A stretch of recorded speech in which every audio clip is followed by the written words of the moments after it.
Assalamualaikum warahmatullahi wabarakatuh.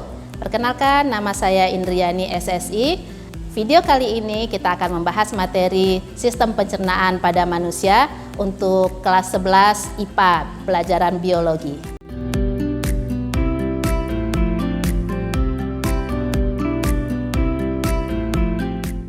Oke anak-anak ibu, sebelum ini kita telah mempelajari tentang bahan-bahan makanan, karbohidrat, protein, vitamin, mineral, dan fungsi-fungsinya.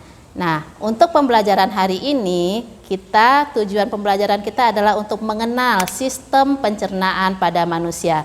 Apa saja organ-organ yang terlibat dan apa saja fungsi-fungsinya. Kita lihat yang pertama kali itu, kita harus tahu dulu apa yang dimaksud yang terjadi dalam sistem pencernaan pada manusia. Yang pertama itu ingesti. Apa itu ingesti? Masuknya makanan ke dalam mulut. Masuk makanan ke dalam mulut, jadi kalau kita memasukkan makanan ke dalam mulut itu istilahnya adalah ingesti. Yang kedua, terjadi pemotongan dan penggilingan makanan. Oleh siapa? Oleh gigi, dibantu dengan air liur yang dihasilkan oleh kelenjar salivat di dalam mulut. Lalu ada yang ketiga itu ada gerakan peristaltik. Setelah kita mengunyah, kita menelan, nah akan ada gerakan peristaltik yang mendorong makanan yang kita kunyah itu masuk ke dalam lambung. Di dalam lambung dan di dalam usus terjadi digesti, yaitu pemecahan molekul-molekul besar menjadi molekul-molekul kecil. Setelah itu nanti di usus halus terjadi absorpsi, penyerapan sari-sari makanan, dan terakhir proses yang terakhir adalah defekasi, pembuangan sisa-sisa makanannya. Oke, sekarang kita lihat ini adalah skema sistem pencernaan pada manusia beserta organ-organnya. Dilihat dari yang pertama itu ada mulut, di dalam mulut nanti itu ada kelenjar saliva dan ada gigi, lalu dilanjutkan ke kerongkongan, masuk ke lambung. Dari lambung nanti akan masuk ke usus halus dan usus besar dan nanti berakhir di anus.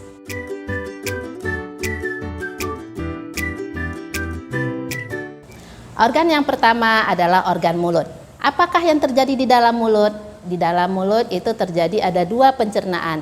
Yang pertama pencernaan secara mekanis, yang kedua pencernaan secara kimiawi.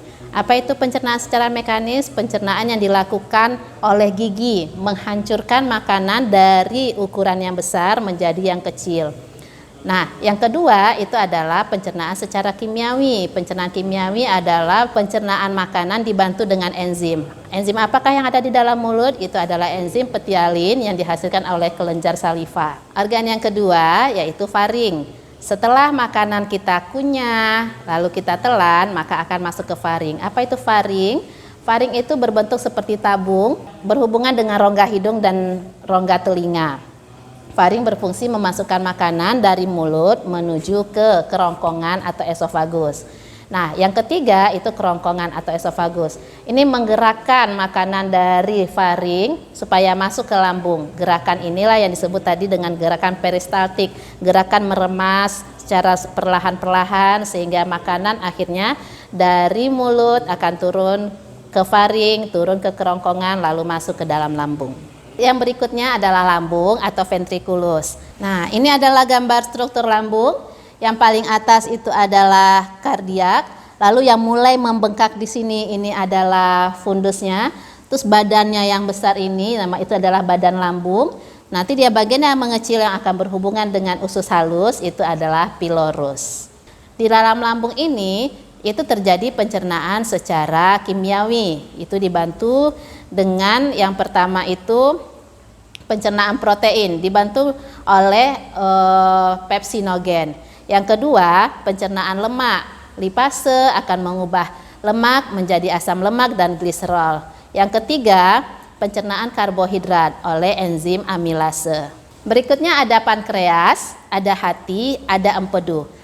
Ketiga organ ini bukan merupakan organ pencernaan, tapi dalam sistem pencernaan pankreas, hati, dan empedu ini berfungsi sebagai kelenjar yang akan menghasilkan enzim-enzim yang nantinya enzim itu akan masuk ke dalam usus halus untuk membantu pencernaan di usus halus. Enzim yang dihasilkan adalah tripsinogen, kemotripsin, lipase, amilase, dan dipeptidase. Organ berikutnya adalah usus halus atau intestinum tenue. Nah, intestinum ini terdiri atas 3 bagian. Yang pertama itu adalah usus 12 jari atau duodenum, usus kosong atau yejunum, dan usus penyerapan atau ileum. Di dalam usus halus ini terjadi setelah terjadi pencernaan makanan, lalu akan dihasilkan sari-sari makanan. Karbohidrat akan menjadi glukosa, protein akan menjadi asam amino, lemak akan menjadi asam lemak dan gliserol, maka itu akan diserap oleh tubuh. Terjadinya di usus penyerapan atau ileum. Setelah sari-sari makanan diserap di dalam usus halus, maka sisa-sisanya, ampas-ampas dari sari makanan kita makan itu akan masuk ke dalam usus besar. Usus besar itu terdiri atas 3 bagian, ada sekum, kolon, dan rektum. Di dalam usus besar ini terjadi proses penyerapan kembali, reabsorpsi air agar tubuh kita tidak kekurangan air. Lalu juga terjadi pembusukan, sisa-sisa makanan kita itu akan dibusukkan dibantu oleh bakteri Escherichia coli.